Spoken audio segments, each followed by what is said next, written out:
Okay, so we're back with another difficulty tips and tricks video, I guess you could call it at this point, and today we're looking at the real survival mode from Resident Evil 1 Remake. This is a very interesting mode. It is quite a challenge if you aren't familiar with the original games and how the original games play. And today we're going to go over what makes this mode so unique, how to kind of beat it effectively, and kind of my own little tips for you. As always with these videos that I make on the difficulty modes, it's not going to be a walkthrough or a guide. Like I don't personally use those myself, so I don't really want to make those either. I always believe that beating these things without looking up any kind of strategies or anything like that is more fulfilling when you actually do beat it. But I will obviously again throw some little tips in there to maybe help you along the way, without explaining one-to-one how to do everything. So first and foremost, let's keep some things in mind with Resident Evil 1. Now you have two campaigns to play. You have the Chris campaign and the Jill campaign. They do slightly differ, just to kind of give you kind of a standpoint on what that is. Jill is usually accompanied by Barry, and they have their own kind of story. And then Chris is accompanied by Rebecca, and again, they have their own kind of story. They all kind of sync up, but they follow different paths. So the game is kind of different, depending on the character you play. They both also have different things that they can do throughout the game.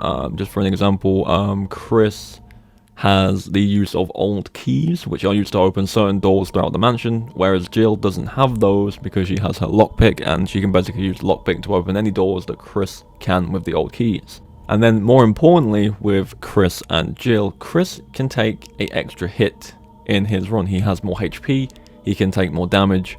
Jill obviously doesn't take as much damage as Chris, but I believe the difference with Jill is she has more space in her inventory. I think that's the case. I could be wrong, but I think she has more inventory space. So it's up to you which one you want to choose. Obviously, it helps depending on what you want to do. Jill can carry more things, while Chris can take more damage. So it's completely up to you depending on how you want to play the game.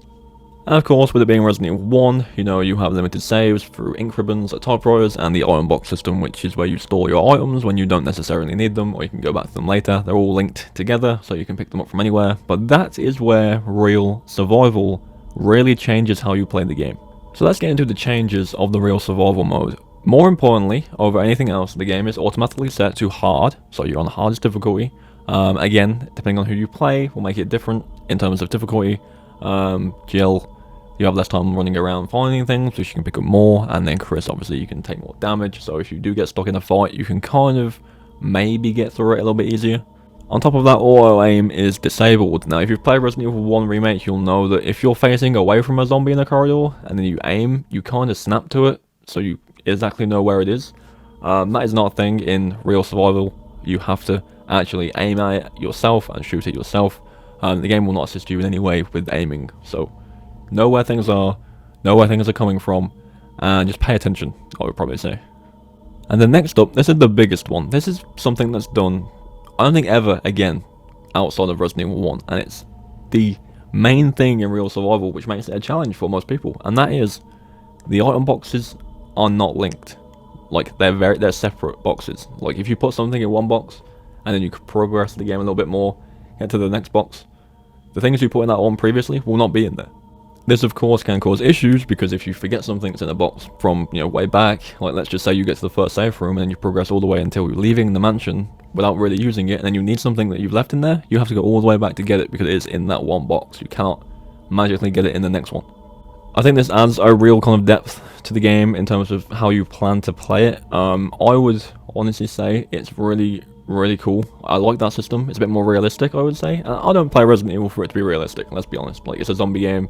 It's not based in realism at all, but it does add that extra depth of, okay, I need to think about what I'm doing before I do it, because if I have to end up running all the way back, it's going to waste a lot of time. I could probably lose more ammo, I could probably take more hits and have less healing. Like, it really does add a whole new layer of, I need to pay attention to what I'm doing here, else I'm going to mess myself up. And Resident Evil 1 does not have autosaves, okay? Like, you have to save the game yourself. Like, you have to remember to save the game, or if you die, because obviously if you die, you get put back so far, and you have to do everything again. And again, that's very much an old school type thing. Old games didn't really have autosaves, so having it here in this game as well really makes you think when you need to save, when it's best to save, when you think you might need to save. You really have to kind of decide that for yourself when you're playing the game. Now the mode itself is actually a reference to a prototype version of the original game. Originally, the item boxes were always going to be separate boxes, but they tested it in development and stuff like that, and they changed it due to criticism from a lot of internal testing and stuff like that. It made the game a lot more harder and a lot more awkward to play, so they scrapped the system. But with the remake, they reintroduced it as an extra mode you could play if you wanted to, and if you want to go for 100% in this game, you need to beat it. So it's there as a challenge. If you are like me and you want to get the 100% achievements in every Resident Evil game, you need to do this mode and beat it. Now my overall thoughts on the mode are, it is a challenge. I remember my first time doing it and I did forget a couple things and had to run all the way back, so I know the pain of having to go back and, find something. Even if it's one thing I needed, I have to go back and get it, which is kind of frustrating. The difficulty, it is just hard mode, and to be honest, a lot of enemies in Resident Evil 1 you can ignore. Bosses in this game aren't really an issue. I think the bosses in the first game are quite easy on any difficulty, really. As long as you have like a decent amount of ammo, you're probably not going to die at all, or even take any damage. They're very easy to deal with. I would say in this game, more so than the other game, it is always best to ignore as many enemies as possible. Mainly because if you knock down a zombie without burning it, which is a system in this game where you can kind of light a zombie's corpse on fire and it will not come back. Kind of like how the Evil Within does it, because obviously, that game was made by the original developer for Resident Evil, so the similarities are there. If you don't do that, and you leave the bodies there, eventually they'll get up and they'll be faster and stronger, so it is beneficial to either carry a full lighter around with you at all times, or just don't kill everything, just ignore things when you can, and remember where things are, in case you have to go back through a corridor that you've left like 1 or 2 zombies in. But now my thoughts are out of the way, and now that I've explained what the mode is, I do kind of want to give you some advice for the mode. These are probably general tips you would expect from a game like this, and a difficulty like this that most people would probably say. The first one being, you obviously need to have played the game and finished the game to unlock the mode, so it makes sense that you've probably had an experience with the game already. And my personal advice would be to play it a few times first, maybe go through normal or hard first on their own, or even if you feel like it, go for easy, normal, hard, The reason why I'm saying this is because this mode becomes very trivial if you know exactly what you have to do in the game. Like, if you know where all the items are, if you know what you need and what you don't need at certain points in the game, it eliminates that need to use the item box so much. So you can kind of get by having only the items in your inventory on you that you actually need at that point in the game, rather than storing things and then forgetting to pick them up later on. And it saves you a lot of time. It saves you the hassle of having to go back and forth between boxes to find things you may have missed, of course.